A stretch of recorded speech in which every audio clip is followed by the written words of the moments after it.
everyone. We are continuing the Section 59 investigation. Yeah, all right. We're starting slightly late today, largely because of me. I got stuck in Namibia last night because SAA cancelled the flight, so I could only fly this morning. We have a statement to read before Dr. Kimi starts his evidence. It's largely a consequence of queries received from one of the schemes. The statement reads as follows: copies will be made available to everybody who is interested.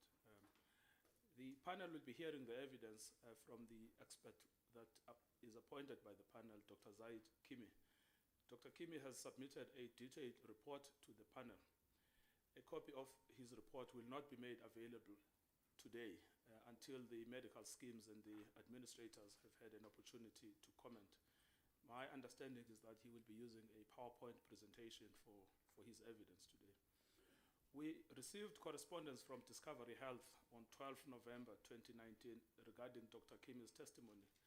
The request from Discovery was that they wanted an opportunity to comment on his report and check his facts before he reaches any conclusions or preliminary findings.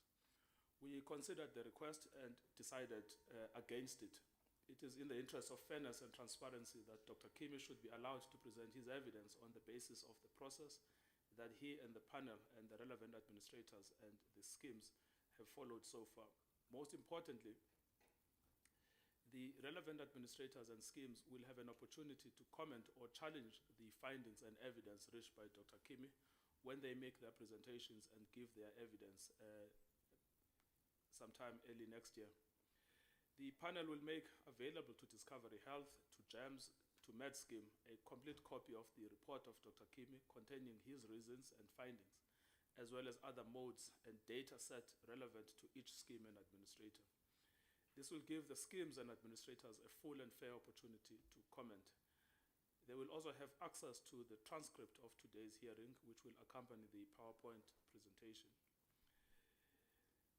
Furthermore, Discovery and GEMS and MedScheme have made various claims of confidentiality over information that they have provided to Dr. Kimi. We have asked Dr. Kimi to exclude this information from his presentation and his slides.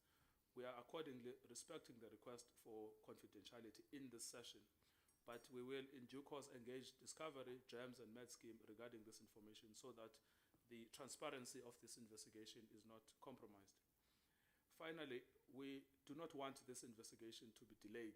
It is important that the parties involved continue to cooperate in a pragmatic way, allowing it to be concluded as soon as reasonably possible, but certainly by the beginning of next year. The intention is to have one more hearing in late January or February where the schemes and administrators are given an opportunity to present their evidence and to be heard. I may add that they are also entitled to submit written documentation to substantiate their respective arguments. And thereafter, the panel will hope to write up the report and present it. Hopefully, by March next year, a full report of the panel will be made available. As I say, the full copy of that statement will be made available. It is prepared by me and the members of the panel, so it is the report of the panel.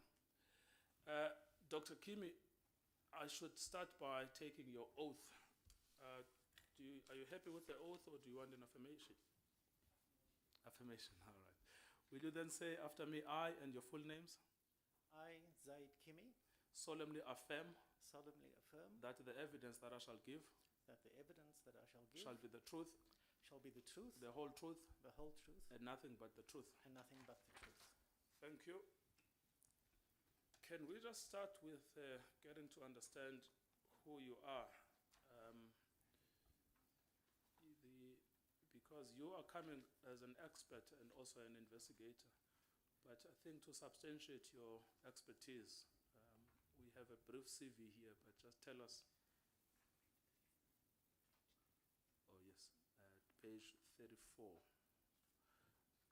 Yes, we have your CV here at page 34, so maybe you can start by outlining your background and what qualifies you as an expert. Okay, thank you. I have a PhD in mathematics from the University of Cape Town, and my undergraduate studies included courses in statistics and economics. I also completed a master's in public health at Harvard with a focus on biostatistics, epidemiology, and the design and analysis of experimental data.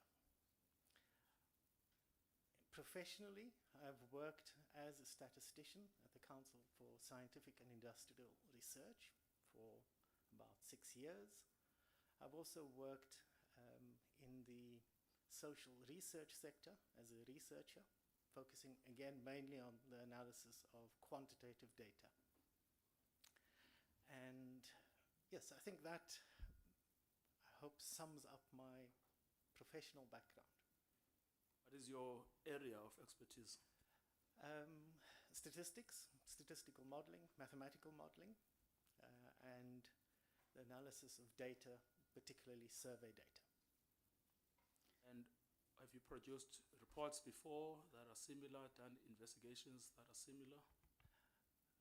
I've done work for financial institutions that are very similar, and this sort of data analysis. And I've produced professionally more than 50 reports on a range of areas, ranging from the analysis of election data to magnetic resonance imaging of underground water sources. So yeah, this has basically been what I do for a living, is analyze data. And how long have you done it for a living? That gives away my age. Somewhere close to 25 years. So your overall experience is 25 years? Yes. Plus your qualifications and plus your professional experience? Yes. All right. Well, can you just tell us, I mean, I saw that in the report that you gave to us, you've included some academic literature. Maybe you can start there and just telling us what is the correct approach to be followed in this sort of analysis. Okay. Perhaps I could take a step back and identify the two questions that the panel eventually settled on that needed to be answered, and that I would play a particular role in assisting the panel in coming to an answer. And I'm going to then jump through the presentation because I may go back then and deal with some of the process issues in more detail. But let me jump. Feel free to present it as you see it fit. Yeah. Okay. So, in essence, I was asked to try and answer two questions. These weren't necessarily the questions that were originally posed. The original question was simply assist the panel in understanding how the algorithms work and what data is being used by medical schemes to identify potential cases of fraud, waste, and abuse. Based on some of the initial work I did on the methodological issues and some of the data we collected from the three parties, Discovery Health, GEMS, and MedScheme, the panel settled on two questions, which was, firstly, is there an explicit racial bias in the application of the algorithms that and processes that identify cases of fraud, waste, and abuse?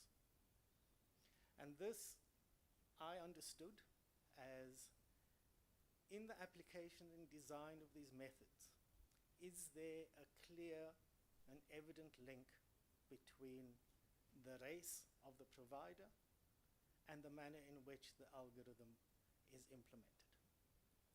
And that could happen either because it's an explicit statement that says something, perhaps it's a parody, if black then do this, or it could be based on something that was obviously and clearly associated with race. So that was the one question. Could we understand how that happened, and if it happened? The second question dealt not with the process itself, but simply with the outcomes. In the outcomes of these fraud, waste and abuse processes, was there a racial bias evident in the data? Okay, so those are two questions and they require different approaches. The first question I answered by reviewing the submissions that the various parties had made about their methods that they employed, and by observing demonstrations of how these systems operated and what sort of outputs they produced. So in each case I reviewed data, and I attended a session where the various teams from the three parties involved demonstrated how their system worked. These sessions you attended at their premises? Yes. I attended each of the premises. Can the gentleman there help us with the speakers, because we're getting an interfering sound? Right. Okay. So The question was, before you get into your answer to the first question, perhaps if you can just tell us what steps you took to engage the three parties, and what type of engagement you had in order to acquire the information you needed in order to answer the question. right. As I said, firstly, each of the parties had made a submission, an initial submission to the panel, in which they attempted to answer some of the questions that had been raised. I, with the assistance of the panel, arranged a session at each of their premises at which their system was demonstrated to me in a live fashion. So someone logged onto the system, ran various queries and demonstrated what sort of output was used, and the discussion would then focus on the details potentially of what algorithms were used and how the decisions were made about whether a case was investigated or not, based on the output of these systems. I should say that the application of the systems varies quite substantively between the three providers. And in two of the cases, the algorithms themselves are not available for inspection. So I could see the data, but I was able to see what data the system used as an input. And based on that observation and on those interactions, I am convinced that there is no explicit racial bias in the application and implementation of the algorithms, nor is there any explicit racial bias in the design of the algorithms and systems as they are currently implemented. I should, that's a fairly, straightforward statement. But perhaps just to explain that in essence, this means that the data that goes into these systems is something called the PCNS number, the practice number. And that practice number has no relation at all to the racial group designation of the individual practitioner to whom that number belongs. And so that really is the key component. And secondly, that the analysis within the system is only done on PCNS numbers and on discipline-specific criteria. So no geographic data or other immediate proxy for race is used in that system. So I'm fairly comfortable in saying that there is no explicit racial profiling. Can you clarify that statement, just because it was rather broad when you first made it? So you said something like there isn't explicit racial bias in the application or implementation. Yeah. What do you understand then about implementation?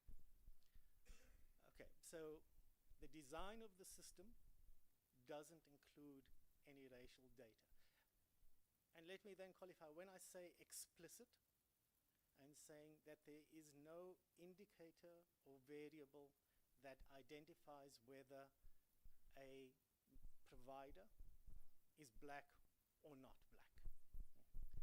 And the way in which that system is then implemented and the decisions are made on which cases to select, no explicit use is made of the race, even in cases when it may be apparent what the race is. There appear to be decisions made on operational grounds and focus grounds to identify particular types of practices, but in that decision there is no explicit decision point that says if black, do this, and if not black, do that. This does not, however, mean that any of the factors used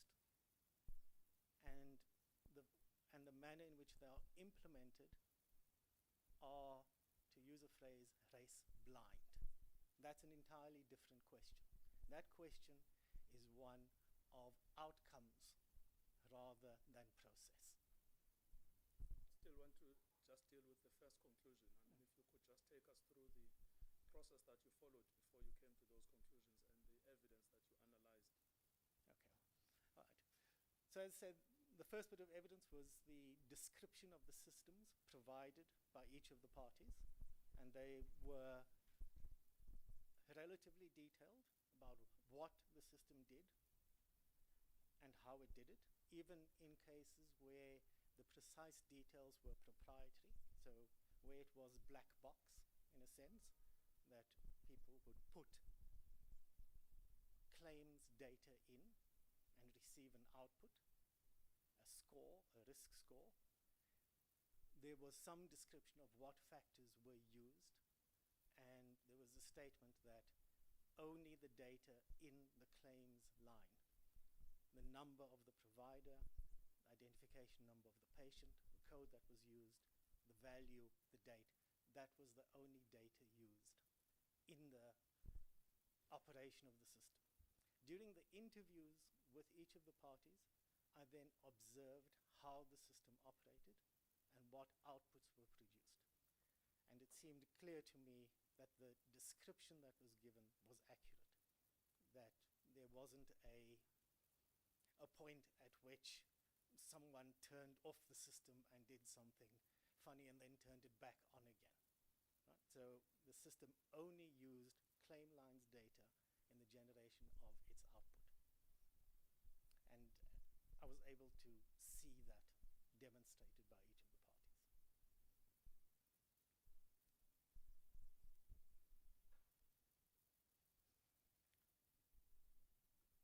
Just to ask a further question, and then how is, I mean, without breaching any confidentiality, how is the output dealt with? The output in all cases is a score. And higher scores mean higher probability that some sort of deviation from normal behavior occurs. Right?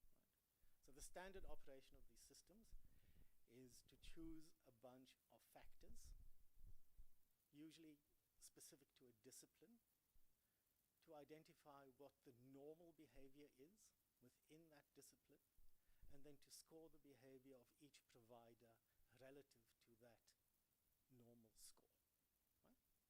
Right? So in relation to all three, do they generate a score? They all generate a score. Sometimes it goes from 0 to 1,000, and other times it may range from 0 to, I would guess, 150 or thereabouts. Okay. So, but it's a score which says higher numbers are linked to potentially more deviation from the norm. And the idea behind these systems is that if you find the large deviations, that will indicate irregular behavior, potentially irregular behavior. In all cases, that score is not the final determinant. It is used as an input into an investigation process. So no decisions are ever made on the basis that you happen to score 999 out of 1,000. So is then you would have seen in the hearings thus far that the forensic investigators, in the letters that they write to the health service providers, you would have seen a reference to you are outside of your peer group. Yes. You are, you exhibit your conduct is outside of the peer group.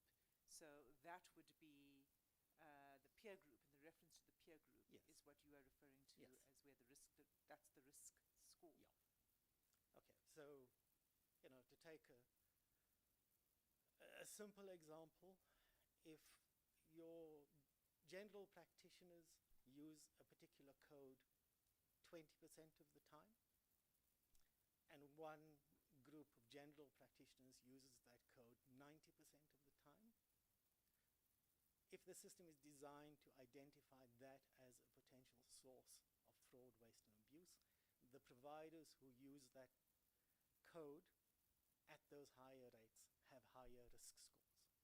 But these scores are never calculated on a single factor. There are a bunch of factors that are all put together, and based on the accumulated score, you have high or low risk ratings, as it were. In each case, there is an investigation which proceeds after a case has been potentially identified. I will say, I don't think... Let's explain this, because I'm not sure if I understand it. So you have Dr. X in Matatiel, and you put in the numbers, and then it gives you a score that shows there's deviance. Yes. But you don't investigate simply because there's deviance. What are the steps that are followed between the identification, which is a race-neutral score, but then there is human involvement that ultimately leads to the decision to investigate. So between the score and the decision to investigate, what do the schemes actually do? Okay. I think the single most important thing to understand about all of these systems is that they are resource limited. So none of the systems operates on the basis that a particular score will qualify you for an investigation. So there's no magic number that ever pops up that says, if you happen to score more than 903, we have to investigate you. There's an intent to investigate as much as possible. There are two sources of information generally, well, three. There are tip-offs and hotlines, and all schemes prioritize tip-offs and hotlines. Those are given the first priority to resolve as queries. The remaining space, the remaining capacity is then taken up. So the decision is always, how much capacity do we have? And so then how many cases can we take from these systems? And the cases are then identified on the basis of which particular areas or disciplines or practices have potentially higher risks involved. So that decision about which cases go through is a combination of a risk score and a business decision about what is more important to be investigated. But those are made on the basis of industry knowledge about what sort of behavior needs to be addressed. So, to put it plainly, if you had a set of behaviors that were costing the scheme 12 Rand 50 a time, and a set of behaviors that was costing the scheme 85,000 Rand a time, the commercial decision is we'll investigate the cases with higher consequence first. Within that decision space, the outputs from these risk rating tools are used to prioritize cases. So there's a business decision that says we will focus on discipline X and behavior Y, and the system will then generate the practices and the providers that have high scores within those parameters. That's not, the behavior varies quite a bit across schemes. Sometimes the business decision is the prime driver. The analytics tool is there as a backup to say, once we've decided what we're going to look at, the analytics tool will kick in and give us cases. In other cases, the analytics tool also generates cases that go into an investigation space. But I'll go back to that first point. The limiting factor is how much capacity is available to conduct investigations. And that leads to rates of identification of fraud and waste behavior. So I think I'd be on safe ground to say that in any of these cases, any of the three providers, if you double their investigative capacity, they would potentially double the number of cases that they identified. Just explain, sorry. So, I mean, I think it's the first time we've heard that sometimes the primary driver can be a business rationality. So we've often got evidence that says, oh, well, we've got this blind algorithm, and then it identifies those subject to investigation, and then we conduct it. Now, when you say sometimes the primary factor is a business decision, how does that actually manifest? Do the schemes say, well, we think that psychiatry is a risk area, and we must therefore devote the energies and the resources into psychiatry? Okay. So it will be a combination of an actuarial type decision, as someone perhaps identifies a type of behavior. One of the classic examples that was used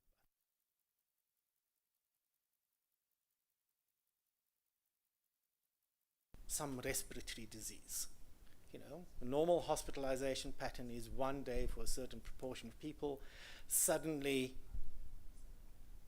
large numbers of people are being hospitalized for 3 or 5 or 7 days. It's a potential risk because of the cost implications, and that would then be identified as which providers are responsible, and can we identify what sort of, where they are, and should they be investigated. So that would be a decision driven by an actuarial alert about what the potential cost to the system would be. In other cases, it may be generated by a clinical concern about a certain type of behavior. So it's perhaps the number of people receiving treatment for heart-related disease in a particular area spikes, or sales of particular medical devices spike. Right? So with no clinical reason. And then that would lead to the decision to say, let's focus on that behavior because it's more important. So I would say that if the statement that it is a blind system that pops up numbers and that people just take them off the top, whatever the highest numbers are, is not accurate. It is a combination of commercial decision about what is more important, as well as potentially decisions about what capacity is available to investigate particular types of cases. Is that true across the three schemes and administrators that you to varying degrees. In some instances, there is more reliance on the tool to generate investigative options, but even within that restriction, there is still a decision. It's never a decision that says, it's Monday morning, the system is run, let's pick out the 300 top cases and hand them out to our investigators. Right? That's, the decision is always going to be, what are we going to focus on and what's important in terms of commercial cost, and that is not an automated decision, ever. And who makes these decisions? That also varies. There may be a team that reviews the data on instruction. They may have been asked to focus on a particular area. They will review the cases and decide which ones go forward. In other cases, it may be there may be more latitude granted to individual investigators to decide which cases they will take on if they have the space available. And those decisions are potentially made on the basis of their specialization. So if, for example, someone has a long track record and has been focusing on pharmacies, and their capacity is now available to take on 4 cases, they will choose the 4 highest cases from pharmacies. They're not going to suddenly pick, oncologists, for example. Right? So that is not consistent across. In some cases, there may be more of a top-down approach in the allocation to investigators. But even in those cases where there's a top-down approach, that top-down approach will be based on, as I said, capacity and the particular capacity available. Right? It's not take it out of a hat and give it to the next person in the queue.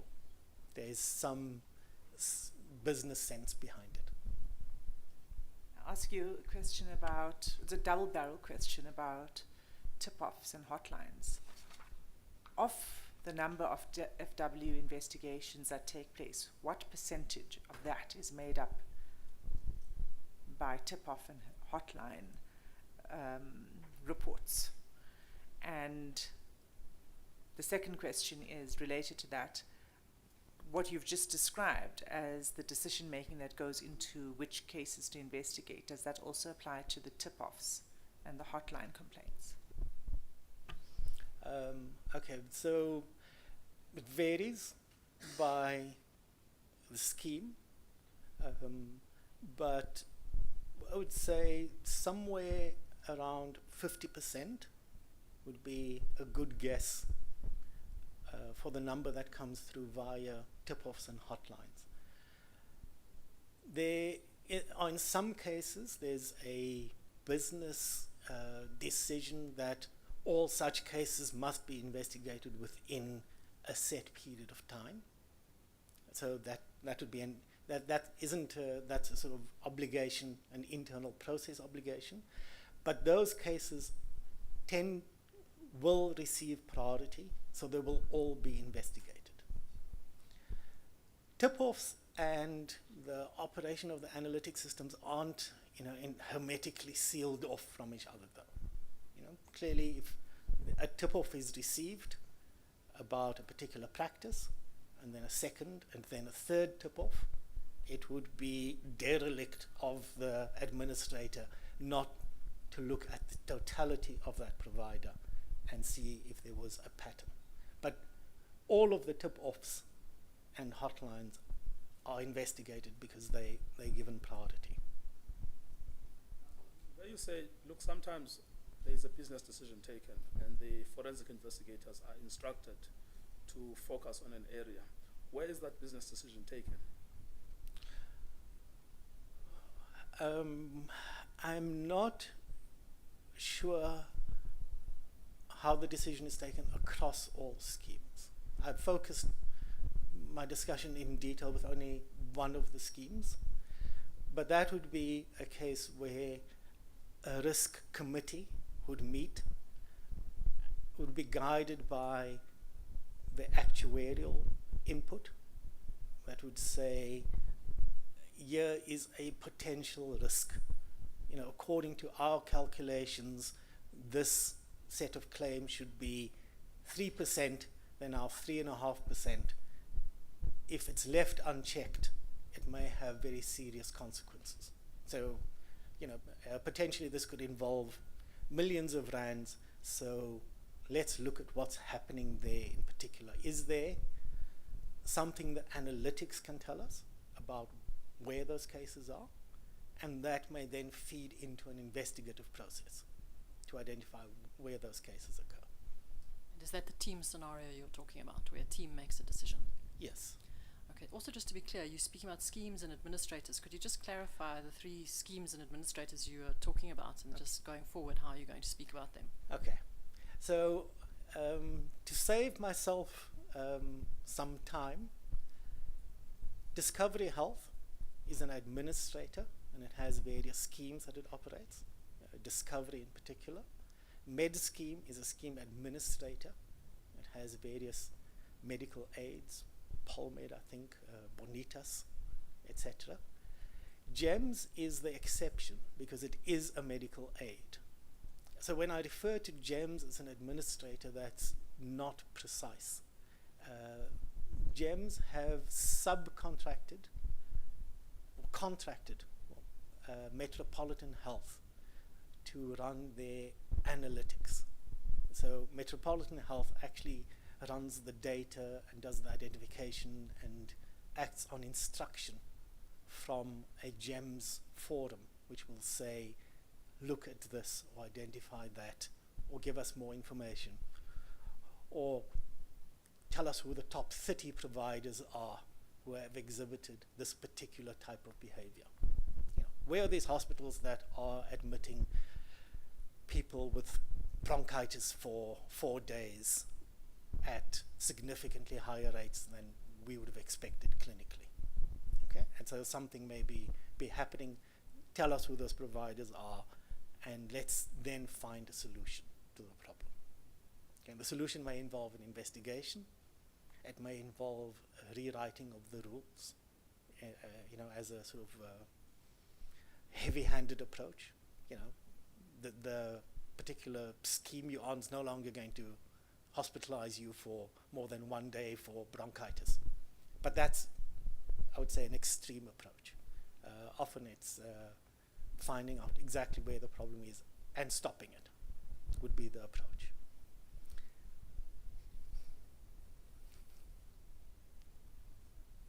If my colleague still has questions on this topic, I'm interested to hear about your methodology in relation to, do you have anything more on the answer to question 1 first before? Yeah, I think the word explicit is there for a reason. So as I said, it's not, it does not necessarily mean that the system is race blind with respect to outcomes. It's simply that race does not appear to factor in the decision, the key decision-making practices, but in any explicit form. So it's not designed with an explicit racial basis in mind. The machine doesn't say black or white. Yes. Yeah. Let me give you perhaps a simple example. If you were in a South African context, looking at candidates for a particular position, and you decided that race would play no part, so some third party would take the CVs and cleanse them of any racial identifying information. The name of your high school, your name of your partner, your name, you know, etc., the university you studied at, if that were an identifier. And then you would make the decision based simply on the data in front of you. You would not be surprised that you would appoint particular demographic groups, because that would represent historical patterns which are evident in the outcomes, even if they're not part of the process. Right? So if after all of that, you picked out the CVs and your 3 top candidates were white, you know, you wouldn't exactly sort of fall off your chair and say something's gone horribly wrong with our system. So, I mean, what I did want to understand about when you say, you know, the system is not, doesn't explicitly, so you could have one of 2 possibilities. The one is that it's deliberately designed to suppress race. The other is that, well, no one thought of race. I mean, if you looked into that, or, I mean, we had evidence here from another expert, you know, that says in the South African context, you can't be race blind. You can't design systems that overlook race. So. Okay. All of the parties have indicated that they are unaware of the race of the providers, because all they deal with is a provider number. Right? And I think you've had some discussions with some of the people who've given evidence about whether you could infer the race of someone from their name. And that, I'll get to that in more detail, is something you can clearly do in a South African context. But if you don't do that, then you have no information at all. Right? So the information that was provided to me by each of these parties does not contain race information. So on that basis, they would not be able to answer the question, are the outcomes racially biased or not? Because there is no way of deciding on the data that they have what the result is. That is the outcome of Yes. the algorithms, the risk. We're talking about the outcomes as the totality of that process. Running the algorithms, identifying cases, identifying which ones are investigated, deciding on the basis of investigation whether there's an actual case of fraud, waste, and abuse. The output of that machine is something that the providers, these parties, have said they cannot answer the question based on that data because it contains no information about race. That's what I was trying to explore. I mean, so there are two things. Well, I can't give you information on race because my system doesn't have information on race. But there's another question: why does your system not have information about race? That I think is best answered by them. And I appreciate that. Yeah. All right. Look, if you are finished with topic 1, Yes. and you have nothing else to add, you can move to topic 2. Okay. Right. As you enter topic 2, can you start off by explaining, because now you are asked to answer a question that requires you to assign race. Yes. And you've already told us there isn't explicit race bias in relation to the first question. So before you begin, if you can explain how you conducted your research and the methodology in order to come to an answer on this question. So, first off, it would seem, just on the basis of being a South African, having grown up in South Africa, it would seem on the face of it a reasonable assumption to make that you could assign race on the basis of someone's name. In fact, it's something I did many years ago for a financial institution in a case where no race information was collected. You can infer race in South Africa based on name. I would say without any research or too much thinking about it. And you could potentially infer someone's race from where they lived, because we are still, in many cases, a sort of relatively racially homogeneous society within geographic area. You know, if you lived in Umlazi, you'd have a fighting chance of saying that person was black. It may not. There may be the odd case where it would fail, but certainly, you'd be better off just saying that they were black. South Africa, of course, is, because of our history, has collected racially specific data in almost all cases. Right? Census data, the Department of Labor demands that you collect racially specific data in fulfillment of employment equity plans, etc., etc. So the question of whether you can infer someone's race is never something that occupies much thought in the South African context, because we have access to racial data in many cases. What I did do in this case was examine the academic literature to understand whether there were methods that were being applied, how common these methods were, and how they were being applied if at all, to assign race based on a name. And that's, I guess, what? Okay, I'll leave that. Okay. So the question is, can we find a racial classifier using the data at our disposal? So let me just talk briefly about what that data is. The master data set that every provider has access to is the PCNS database, which is maintained on behalf of the Council for Medical Schemes by the Board of Healthcare Funders. They have this system which includes the name and surname and identity number and practice address and home address and financial information, bank account details and ID number of every medical service provider who is going to claim from a medical aid. Okay. So in order to claim from a medical aid, you need a PCNS number, and the PCNS number is assigned by the Board of Healthcare Funders. That form and that data does not include any information on race. It includes all of that demographic information with some variations.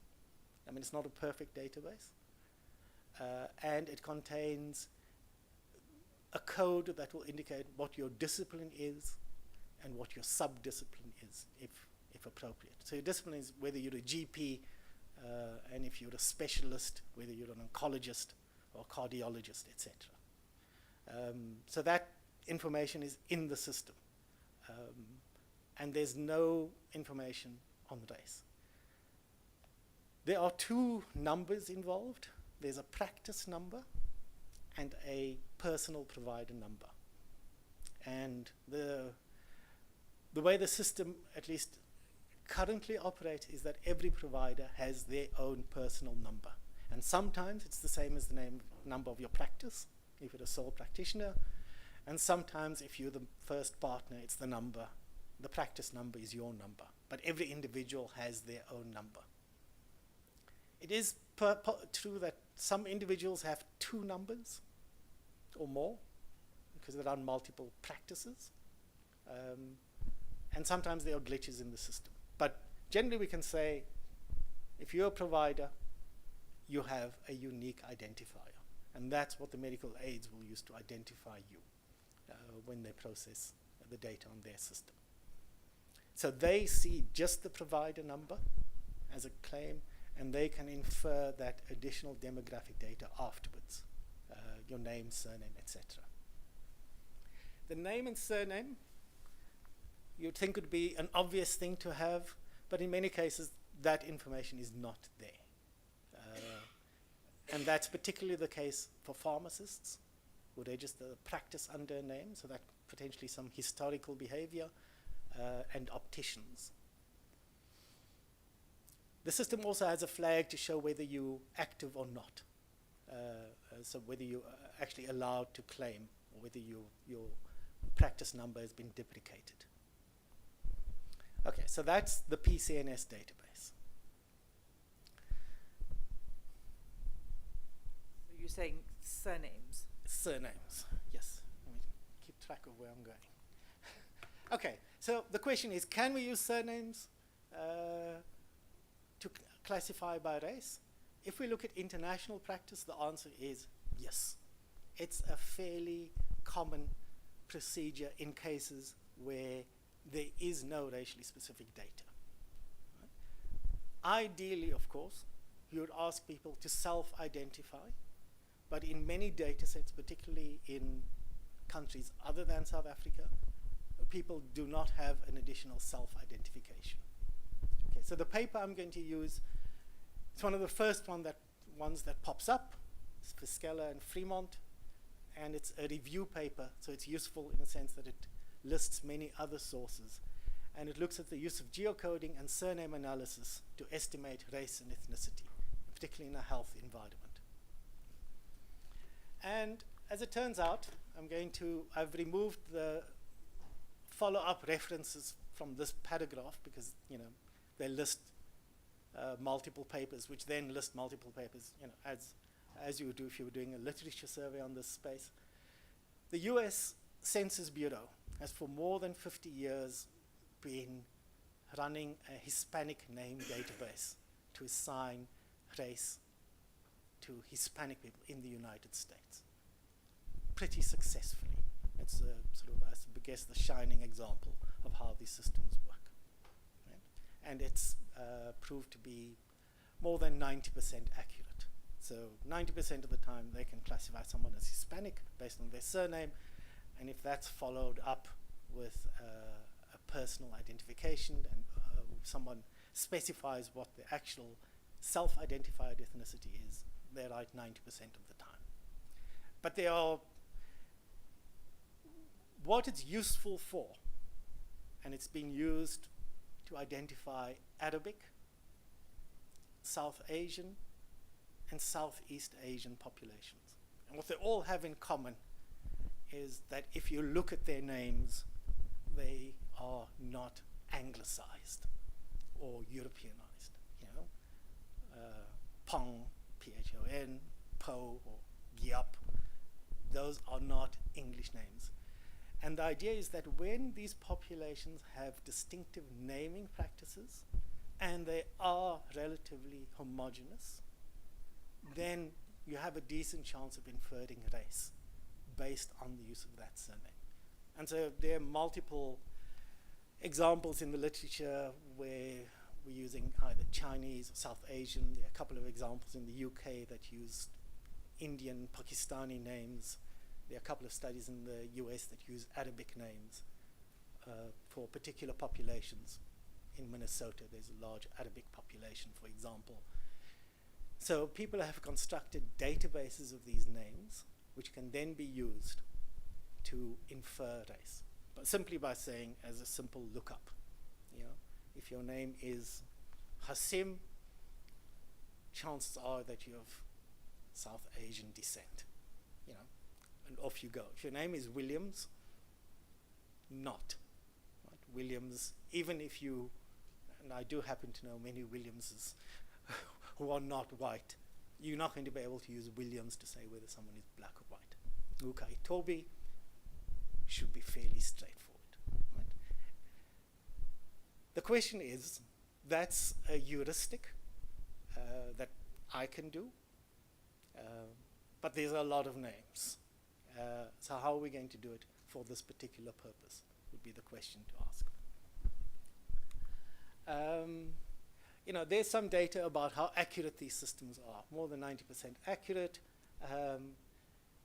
And the condition that seems to drive whether or not these systems work is homogeneity and distinct naming conventions. Now, I would argue that, and we'll do a little, you know, you can do a little sanity test on this yourself. I'll give you a chance. Certainly, that is the case in South Africa, if we're dealing with African, Muslim, and Indian surnames.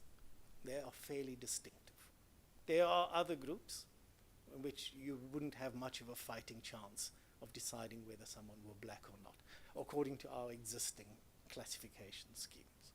Right? But for those three groups, African, Muslim, and Indian, I think it's it should be a reasonably straightforward task. I mentioned this earlier. I've been told informally about cases where this has happened in South Africa for epidemiological studies, but I've seen nothing in the literature where this has been used in South Africa. I also mentioned that I did such an exercise about 12 years ago for a financial institution, but that obviously was, the information didn't go beyond that particular research project. Okay, so I'm going to get back to the... Tell us what the size of the PCNS database was that you used. So you're now going to tell us about how you assigned race on that. Yes. But can you tell us first what was the number? Yeah. Of There are approximately 150,000 unique observations in that PCNS database. There's 150,000 practitioners. Not all of them are active.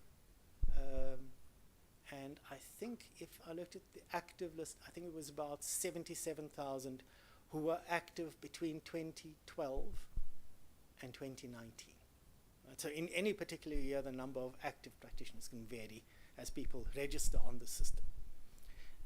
Just because you're on the system doesn't mean that you're actually being paid by a medical aid to provide service to their member. Some people simply register on the system. I think there was a bit of a fuss about government employees registering on the system about 3 or 4 years ago to supplement their salaries by doing private work, and there was some issue about what those numbers were and what it meant. But that's the sort of numbers of people we're talking about, somewhere in the region of 150,000. The number of distinctive names is just over 30,000. Right? There are lots of, I don't think this is, Fenters. There are more Fenters than anyone else, I believe, in that database, and a ton of Smiths, etc. So there are lots of repetitions of surnames. So we're looking at about 30,000 surnames. Okay, was that? Sorry, just to be clear, are you trying to classify 30,000 or 77,000? 30,000. 30,000. Why less? Why not the 77? Duplicate surnames. So we're talking, if you're going to classify by surname, you're looking at the number of unique surnames. Right? I don't care that there are There might be 150 Smiths. Williamses, they're all going to go in the same pot. We are not going to use the first name to make any further judgment call. It's just the surname. We're not going to look at whether the person lives in Khayelitsha or Sandton. Right? It's just the surname. And part of the reason for that is if this were a general sample of the population, geography would be a good tool to use, but we're not talking about a general sample of the population. We're talking about medical professionals. And it's likely that they are higher income earners and they live in different areas. So you're not going to just make a simple assumption on area.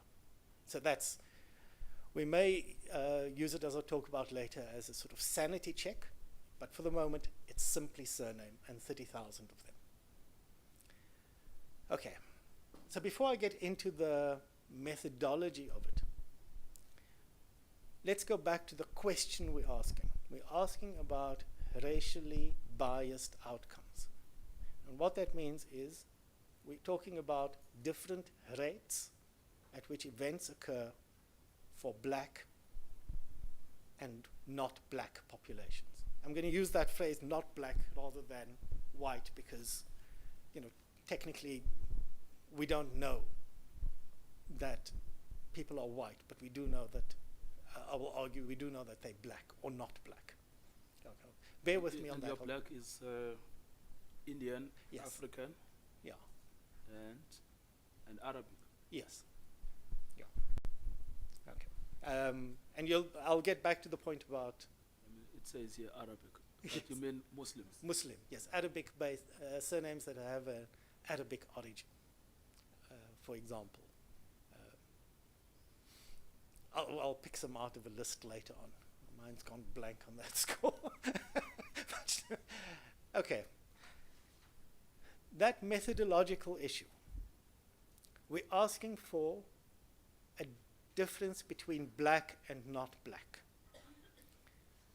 The safest and most conservative route is to assume, in the absence of any other information, that a person is white. Okay? The default classification is white. If you don't have a surname, you're white. Right? When you say safest, what do you mean by that? If we were going to find an effect,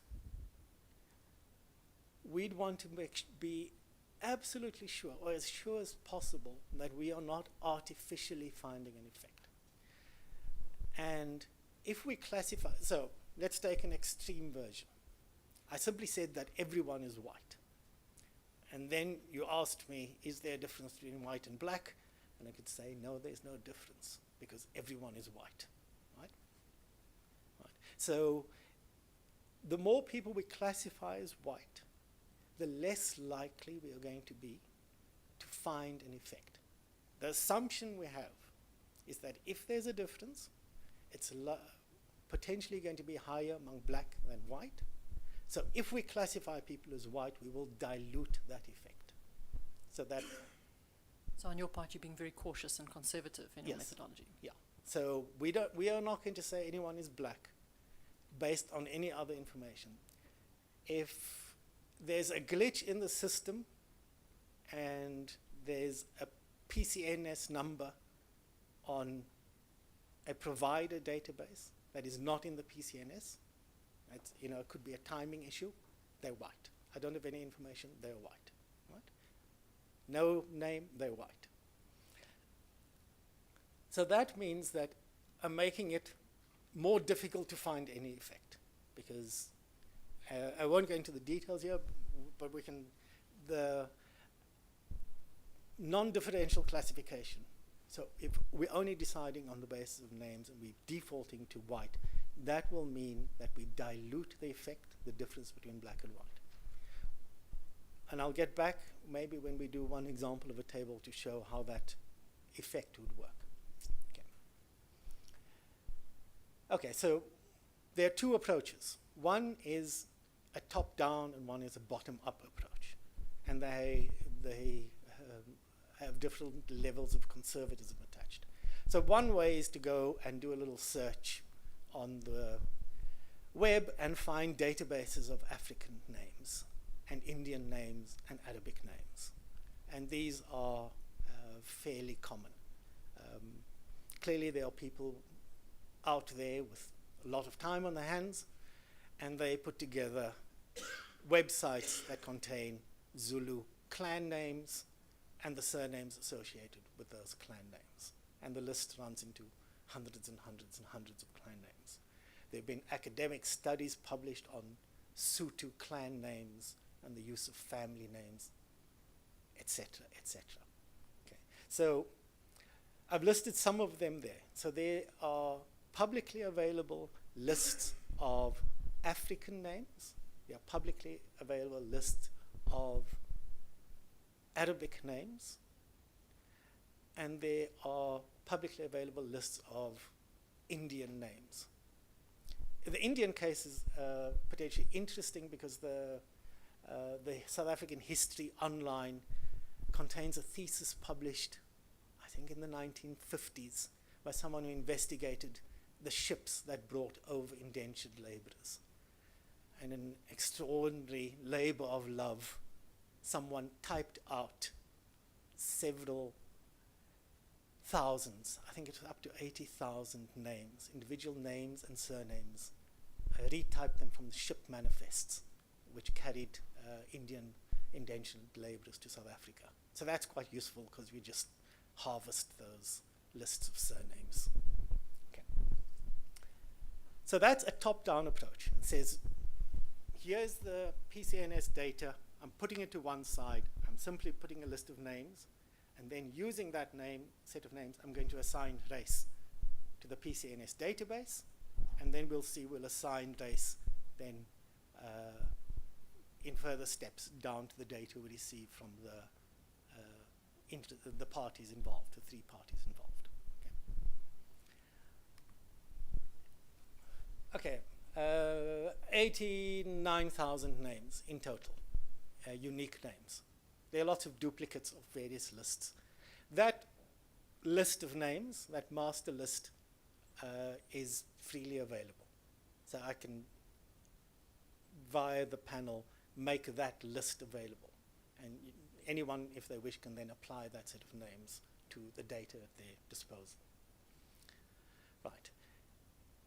The case we're looking at is slightly different from what happens when people construct these external databases. And there are even more sophisticated techniques using data mining and name generating algorithms which generate more names for these databases. There are several papers published on how these algorithms might work. So rather than using brute force, how you generate an Arabic surname that is distinct, for example. But we're not going to go there. We're simply going to take what we have available. The second approach is to identify the race by inspection of the names themselves. That means that you go through, so it's a deleting process. You go through the list of 30,000 names and you delete all the names that aren't obviously black. They're not obviously African or Asian or Muslim. Colored subpopulation in general is just, yeah, that's white. You know, we're not going to classify September or Adams or any one of that. They're all white. So the default. Now, you can say, yes, you know a Botha that's black. I think he was a deputy minister in the first cabinet. For our purposes, he's going to be white. Right? Even if there's a black Botha, we don't care. The conservative approach is to say that Botha is black. That September is black. Right? White. I mean, white. Thank you. So the point being, you have significantly underestimated the number of black practitioners in the PCNS database. Okay. So the process you go through is remove off that list. I had some people do that for me. And then I went back over this list and removed some more. Right? And then we end up with 11,000 names in total that we think are obviously black. And we can then add that to that external list, and that is the classification I used. So it's a two-step process. Go from the outside, go from the inside, combine the two. I'll get back to this point. At no stage do I look at or even compute the race of people identified as fraud. Right? In this process, there's a Chinese wall. The database with the PCNS numbers of people, of practitioners who've been identified as FWA is kept in one spot, and the classification is only done on the master list. So no one has a sense. Is that process error-free? No. People make mistakes. Everyone's going to make mistakes.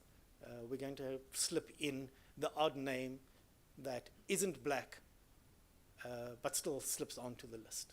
Okay, so there's some error involved in this process, and I'll get back to that in a moment. So it's not a claim that every name on that list is indisputably black.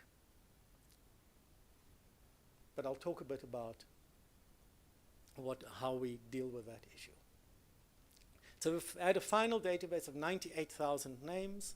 We then applied that to the PCNS data and identified people as black or not black.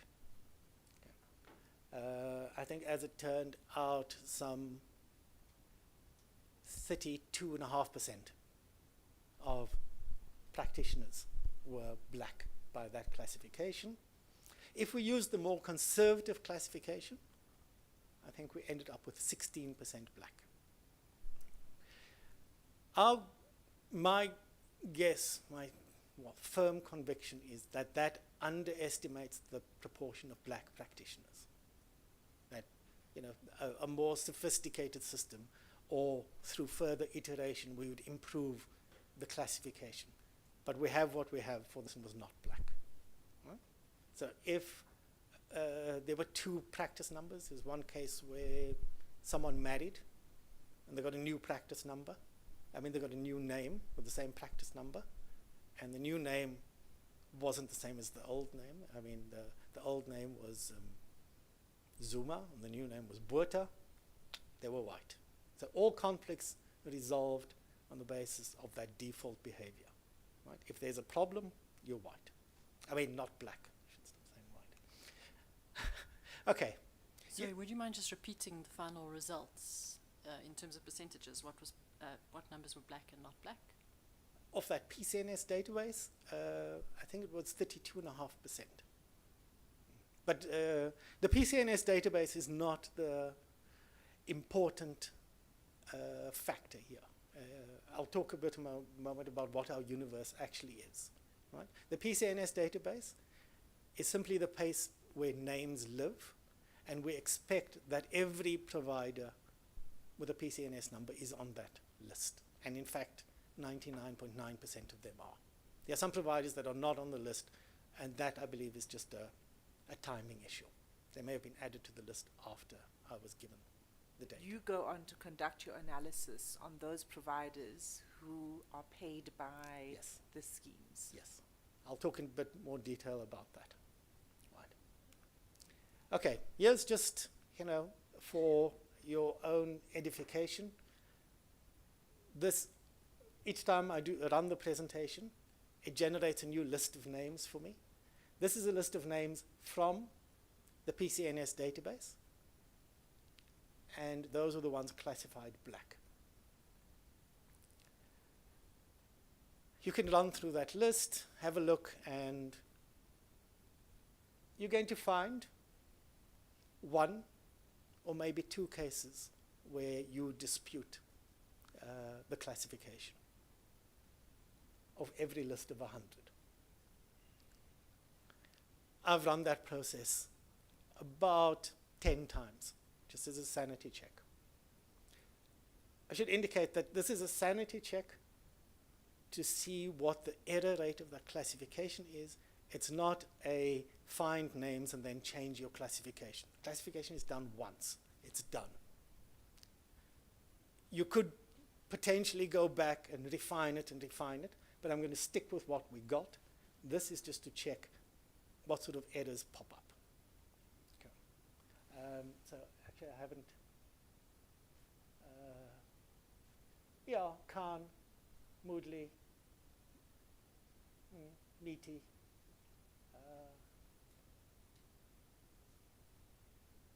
Moahi. Yeah, I can't find anything wrong with that list. Your mileage may vary according to your personal tastes. I'll get back to that issue of... Is it Nicholas? Yes, where is it? Second line, first name. Yes, okay. Someone on that Indian manifest had a Nicholas. That's an error, right? So I've run this at least 10 times, and I'm finding one or at most two errors per list. Okay? So we think somewhere around 99% of the time we're classifying as black people who are actually black.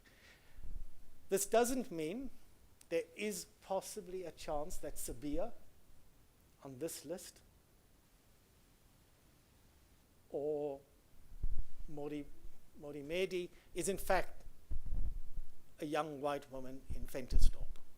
But I'm going to live with that probability, because that is really unlikely.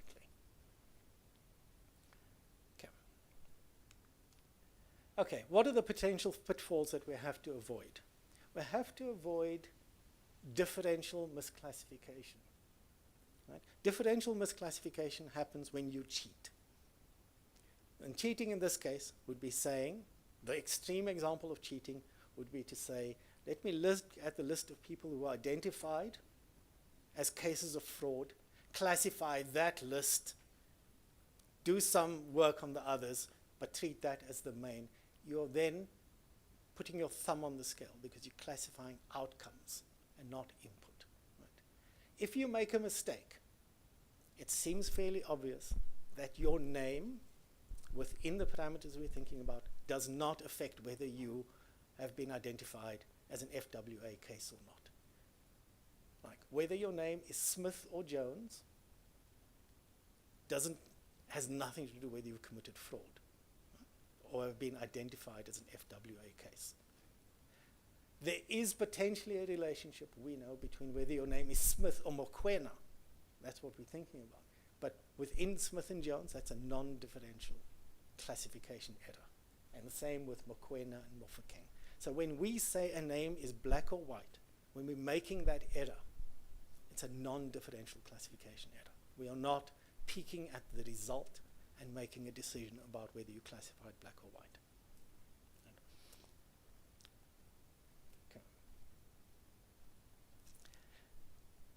Okay. Okay.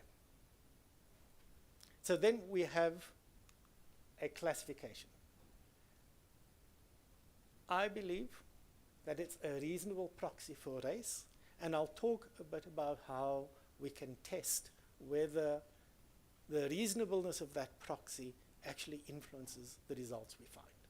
Right? That's something you have to do, and I have done, and I'll report on what the effect of misclassification potentially is. That complete list of names is also available for inspection. Right. Okay. Any questions on the name stuff? Right. Okay.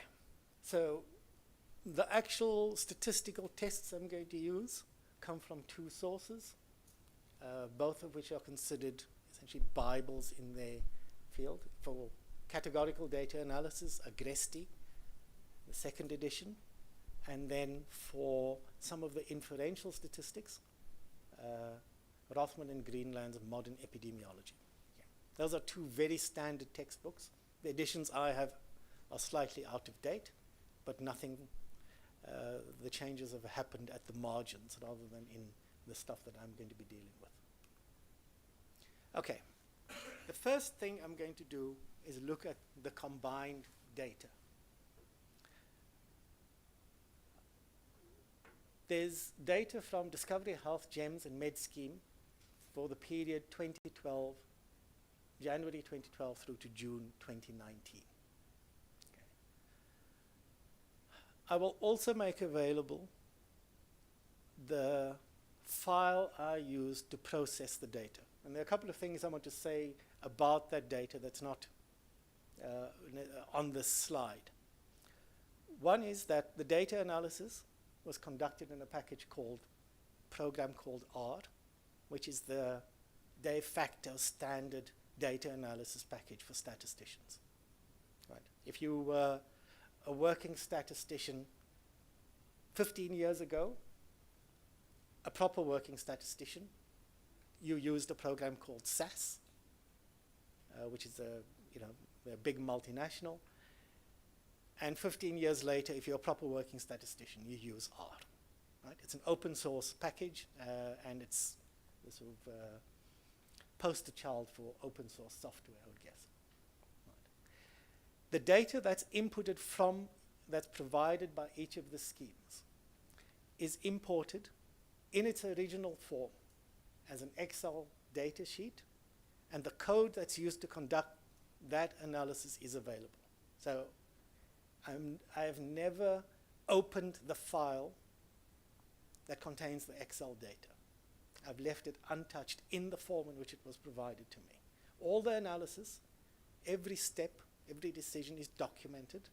If I decided, for example, a particular provider has included in their list of provider codes numbers that don't match PCNS numbers. It will say in the data file, this has happened, it involves so many cases, and I have removed them from the analysis, for example. Right? Each of the providers gave me two data sets, a list of all the people they paid, and a list of all the PCNS numbers that had been paid for services rendered to scheme members, and a list of PCNS numbers that had been identified as FWA cases. Those are two separate lists, and I've maintained them as separate data sets when I do the analysis. Over that 7.5-year period, we have about 65,000 providers on that database. MedScheme didn't give you for 2012 or something? Yes. MedScheme didn't have the data available for 2012, so I just used 2013 data as a proxy for 2012. The list of cases that were identified as fraud, waste, or abuse consisted of 16,453 numbers. So these are all unique numbers, right? So over that 7.5-year period, there are 65,000 unique PCNS numbers. And over that period, there are 16,500 cases of FWA. And they're unique cases. So if you've been identified as an FWA case by one provider in 1 year, and then another provider in another year, you only count once. You've only been identified, you're a case, right? If you've been identified in multiple years by the same provider, you're just one case, right? Okay. So it's a simple question. Over the 7.5-year period, were you identified by any of the providers as an FWA case? That's the question we asked. And about 30.5% of all providers are black by our classification scheme. That's the table over the period of race and FWA outcomes. Now I'm going to go through this in a lot of detail because I want to deal with some of the methodological issues, and then hopefully we can deal with the other tables in a speedy fashion.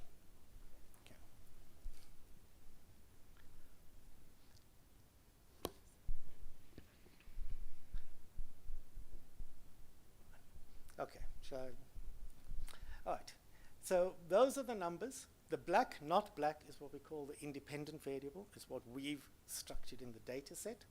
The FWA, not FWA, is the dependent or the output variable. It's the outcome of this process. And those are the various numbers involved.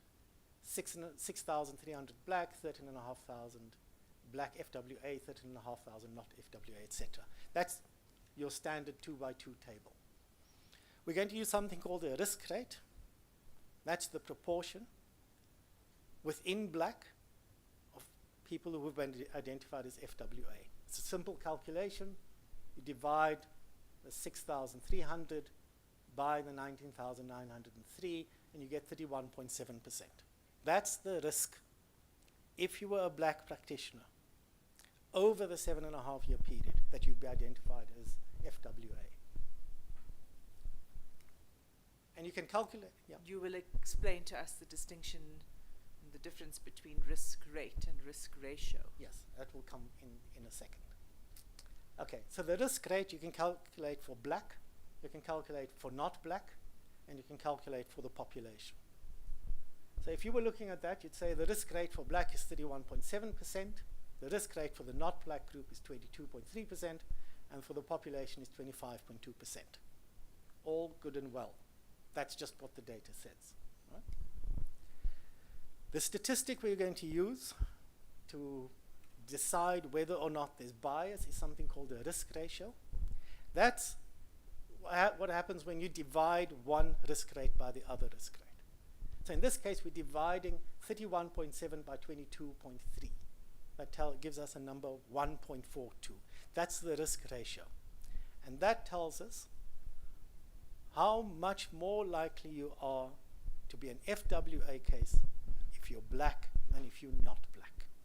And the 1.42 you can read as you're 1.42 times more likely, or you're 42% more likely to be an FWA case if you're black rather than if you're white.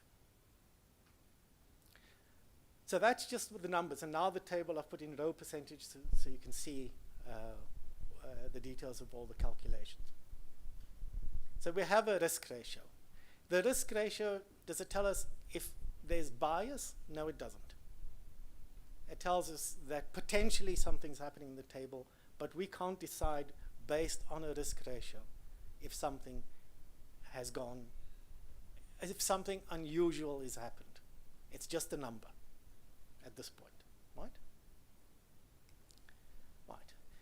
The second thing we're Can you just explain why it's just a number, please? Why you say that it doesn't show bias? Right. The question is, I just want to piggyback on that so you answer us all, because if something is more likely to happen Yes. to one group than another, doesn't that tell us something? yes, it does. Okay. If let's take a simple example, maybe not. You have 100 coins, you know, or you're going to toss the same coin 100 times. You know that each time you toss it, there's a 50% chance you get heads, 50% chance tails. So then you sit and you actually do the 100 tosses, and it turns out that you had 55 heads and 45 tails. Is the coin biased? Is something wrong with that coin? Yeah? And what if it was 58-42? Is that expected? What if it was 40-60?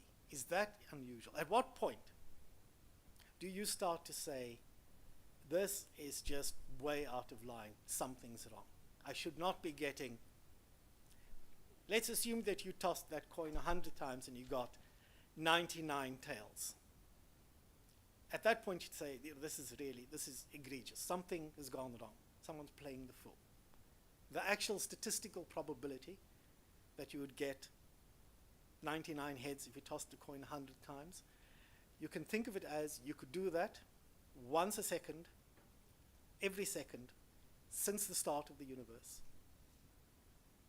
up to today, and you'd be pretty unlikely to get 99 tails. You could do that forever and not get your 99 tails. So the question of why you can't simply say, you have to be able to judge. What tells us that? Well, where do we, okay. Okay, so for this 2x2 table, we're going to calculate something called a chi-squared p-value. I'm not going to go into the details of it. The standard test for a 2x2 table is to calculate this statistic, and it gives you a number. And the number is somewhere between 0 and 1. And the smaller the number is, the less likely or the more unusual it is that that table is there by chance. Right? So in this case, I mean, I'll leave aside the details. The p-value is 2e to the minus 142. That's scientific notation. That means, because we can't write that number, it means that it's a 0 followed by 142 zeros followed by 2. Okay, so it's a long, long, long list of zeros. There, it's on the right-hand side. Which number? 26. 26. Okay, so that p-value is very small. And the way we interpret a p-value is... Sorry, can you just do the numeric equivalent again of that p-value, or is it impossible? The numeric equivalent is a 0 followed by a long line, like 140 zeros, then a 2. Right? So it's a very small number. A p-value closer to 1 is an indication that there's nothing unusual about the table. A p-value closer to 0 means something is unusual about the table. I mean, Sorry, not about the table, about that number 1.42, right? no, Oh, about the about the table table. itself. Okay. The 1.42 measure is one measure of what's going on with the table. The chi-squared p-value just measures the table itself in totality. Okay, so now this may not be, entirely necessary, but I'm going to give you a short lecture on p-values. P-values are one of the most poorly understood things in the scientific literature. Sorry, Doctor, but you will come back to Yes. these tables. Yes, I'll come back to the table in a second. Thank So there have been journals, the Journal of Psychology, I think, that has banned the use of p-values. Said, if you put a p-value in your publication, we're not going to accept it. It'll be automatically rejected because this, what does a p-value mean? People misunderstand it. It's badly taught. If you've done your first year statistics course, someone has told you that p-values less than 0.05 are significant. That's in fact, it's a lie, it's a falsehood, but that's the way it's taught.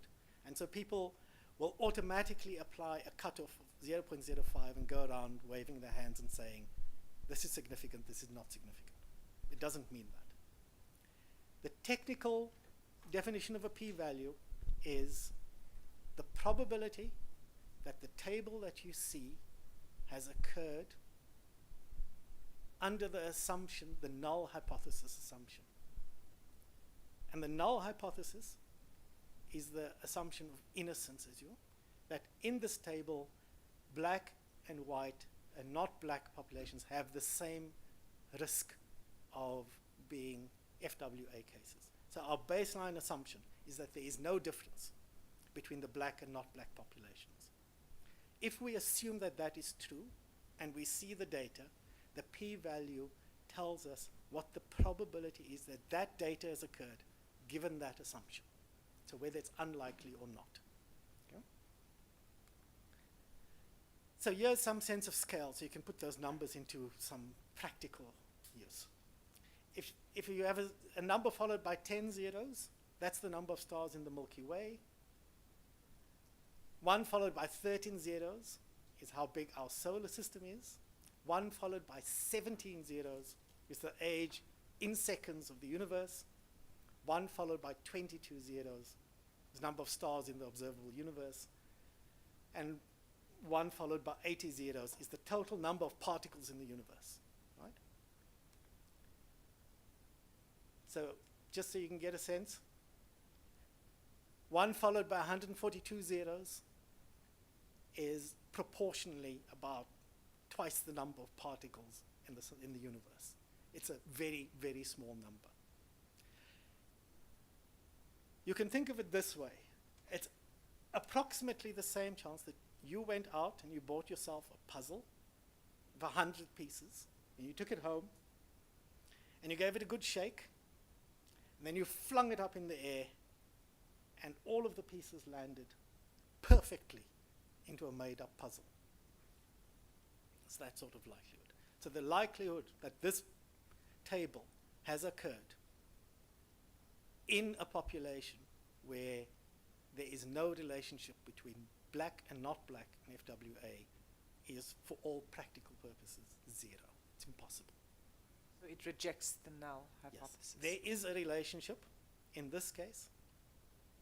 It is a meaningful relationship, and the scale of that relationship is measured by the risk ratio. We can take that risk ratio as meaningful. Sorry, I Please just want, explain what you mean by that. yes, specifically, I want to understand, if I look at this thing, and you are a black doctor, and there are probably black doctors in the room today, and they say, listen, the probability is what, 31.7 for blacks, likely to be, well, it's a rate of 31.7 for black, likely to be FWA. And the not black, all of these are the conservative numbers that you've produced. The not black is 22.3%. That gives you 9% differential between those two. Now, is this natural? Did it just happen by accident? What is your statistical mind telling you about these numbers? That it is, I would say, a logical, it's an impossibility that this would have happened simply by chance. That number, 2e to the minus 142, tells us that the probability that this has happened by chance is unimaginably small. The equivalent of a jigsaw puzzle falling down all made up. Yeah. So that's the relevance of the p-value. Yes. It is to explain the differential of that 9% between the black and the white, to say that it is impossible that this is by chance. Yes, this did not happen by chance. I'll talk a bit more about how we interpret that in a moment, but So equally, just to clarify this, so black practitioners would be 42% more likely yes, to be identified as FWA, and the point is this could not happen by chance. No. It's absolutely improbable that this can happen by chance. Yes. Yeah. Okay. Now, I'm going to just give the caveat that when a result is meaningful is not the same as it being statistically significant, right? So we are going to generally judge things based on 3 numbers. We're going to judge it on the risk rate for the population. We're going to judge it on the risk ratio, which we've calculated, and the p-value. So for example, you've maybe seen these studies, and they happen on the front pages of a newspaper, where someone says, scientists have conducted a study and drinking coffee is linked to brain cancer. Drinking coffee increases your risk of brain cancer, and it's a significant result. So they've calculated a p-value, and it's very small, and they say it's a significant result. What they would not tell you is that the risk of getting that particular cancer is maybe 1 in 10,000, 1 in a million, and if you drink coffee, it's increased to 3 in a million. So it'd be a case of, for example, if you go out walking this evening in Johannesburg, your chance of being hit by lightning are, let's say for argument's sake, 1 in 10 million. If I conducted a study and said, if you go out walking this evening in Johannesburg wearing a green t-shirt, you will triple your chances of being hit by lightning. And it's a statistically significant result. If you were a rational person, you'd look at it and say, 1 in 3 million, I'm putting on that Springbok jersey and I'm going for a walk. Right? So the base rate is something important. If the base rate is very small, then an increase in risk is not meaningful. Okay? The risk ratio itself must be different, meaningfully different from 1. So if I said I've conducted a study and the risk of being hit by lightning, Just to take you back to the, so the data that you used, how many FWA cases from Discovery, from MedScheme, and from the... No, I'm not answering that question. The other one. All right, is that part of your confidentiality Yes. undertaking? Yeah, I'm reporting on aggregated data at this point. Okay, right. Okay, so the risk ratio must be meaningful. 1.4, a 40% increase is meaningful. But you could have a statistically significant risk ratio which had an increase in risk by 0.1%. So the number means something, right? And then the p-value tells you, together with those other two numbers, whether you can apply your sense to the statistic and say that it's meaningful. So in our example, we've got a base risk of 25%. That's pretty high. 1/4 of the population gets FWA. We've got a risk ratio of 1.4, which is pretty high, 40% increase. And we have a p-value that's very low. Altogether, that tells us, collectively, that something is meaningful is happening with this table. And therefore, we can conclude that there's strong evidence that there's a racial bias that exists with respect to FWA outcomes. And that black providers are 40% more likely to be identified as FWA cases than their not black counterparts. So that's a formal statement based on those 3 numbers. There's one alternative measure of effect that we could use. It's not a standard use because these things that we calculate, the risk ratio, they're very easy to turn into mathematical models and estimation models. We can say, what is the increase in the number of black FWA cases over the time period that could be attributed to this racial bias? And we could argue in this case that over the 7.5 years, the scale of the bias, another way of thinking about that 40%, is that approximately 1,300 additional black FWA cases have occurred over what would be expected if there were no relationship between black and not black.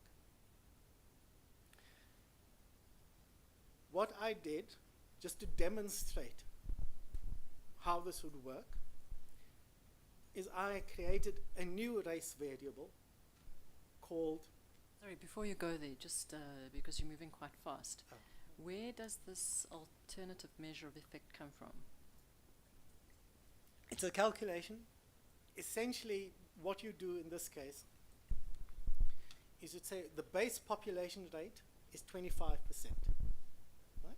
So that's the number of cases identified. If there were no difference between black and not black populations, you would expect, on average, somewhere around 25% of black practices to be FWA, and somewhere around 25% of white practices to be FWA. Right? Because the population and your two groups should not have different results, because there's nothing racial about it. Under that assumption, 25% of 19,000, so reasonably easy calculation in this case, is 5,000. Right? It's 1/4 of 20,000. It's about 5,000. The difference between 5,000 and 6,314 is the difference between the observed and the expected value, and that's a quantification of what the scale of the difference is. So you could do that. It's like the risk ratio. It doesn't say anything beyond, it's beyond that. That's what the number says. It doesn't tell us anything about the significance or... No. Remember that we can use it in addition to or in place of the risk ratio. So that number is a measure of effect size. The p-value and the base risk will tell us whether it's a meaningful measurement, and in that case it is. So you can say with some degree of confidence that over the 7.5-year period, the scale of the deviation can be measured either as 40% more likely, if you were trying to explain to someone, or you can say the absolute effect has been somewhere in the order of 1,300 additional black FWA cases.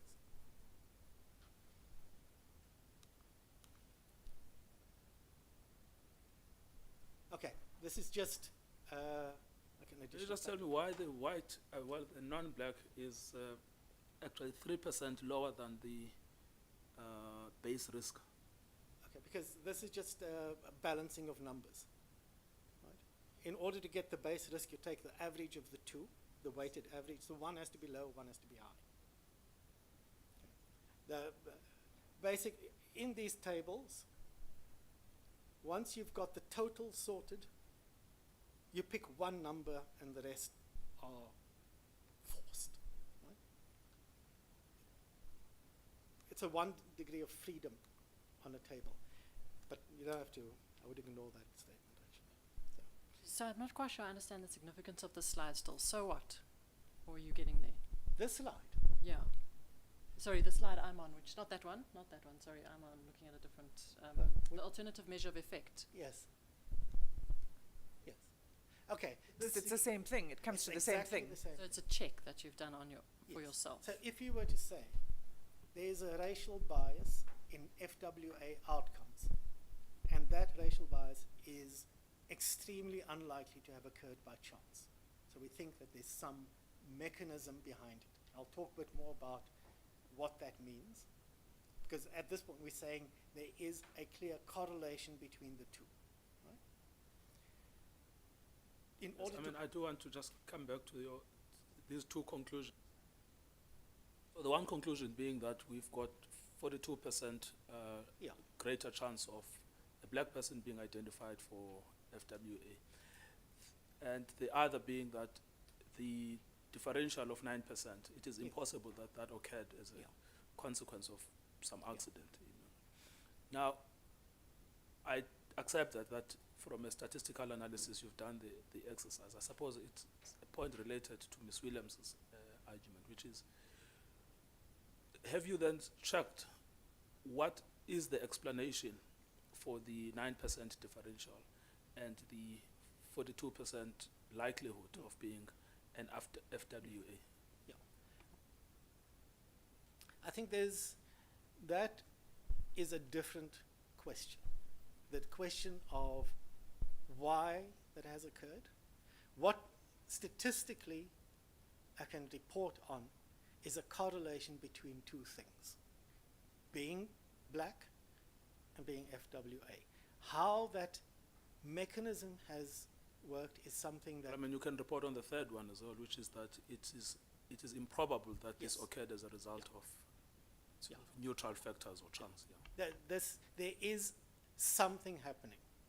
It may be that there's some other factor that is linked to race and linked to the outcome that would explain it, but I have no sight of that other factor. Right? The null hypothesis in that case, when you were examining alternative factors, the null hypothesis would be that it is linked to race. You would have to find evidence to the contrary. Yeah. So this says there is this correlation. If you were to explain it away, you would have to find the additional intermediate factors and make an argument about why those factors lead to this outcome. Won't you be asking a different question, which is, my understanding of your conclusion is that there is a clear correlation Yes. in relation to race. So anyone who says that it is not race must then produce the Yes. evidence. Yes. It's not as if there is evidence to establish No. why, because you've established the why. Yeah. You've established that it happens. You've established the correlation. Yes. Yeah. Yeah. Yes. Okay. That is what the We'll numbers. take it one step at a time. Yeah. So that's fine. Yeah. We're good with that for now. Okay. Here's another statistic. Now, let me say at this point that data analysis is like a treadmill. You can just carry on. You can carry on finding more and more interesting things to analyze and look at. So I'm going to focus here on answering just this question of whether there's a racial bias and how it manifests itself. But this is something that's worth further investigation. Over this period, if you are identified by all three providers, if you appeared on everyone's database of FWA cases, the probability that you are 400 times more likely to be black than white. They're not black. You have to explain that again. Yeah. So within those numbers, the risk rate, if you are identified by all schemes, the risk rate is 4 times higher for black than it is for white. I don't think Not that's black. what the statement says here, because it says over the period 2012 to June 29, black providers were 400%, forget about what's in the brackets, more likely to be identified by all three parties. Yes. Whereas your point now is, if you are identified by all three parties, you are 400% more likely to Yes. be investigated. Yes. But here, this presupposes, I mean, this is about you are likely to be identified, which is the slide we looked at earlier. Yes. So the outcome that we're looking at is we're looking only at those people who were identified by all three, and within that group, you are 4 times more likely. The rate was 4 times higher for black than for No, I white. accept that. That's what your Yeah. oral testimony is. Yes. But I'm trying to connect it with what is Okay. written here. It seems Maybe here it's a little bit. what you are saying is that you are likely to be identified as opposed to you are likely to be investigated if identified. No. Okay, that's not. I'll correct that. That's Yeah. not what I meant. Sorry. So what did you mean? I mean, within. Is the it group- as you've written it? No, as I think the writing suffered here.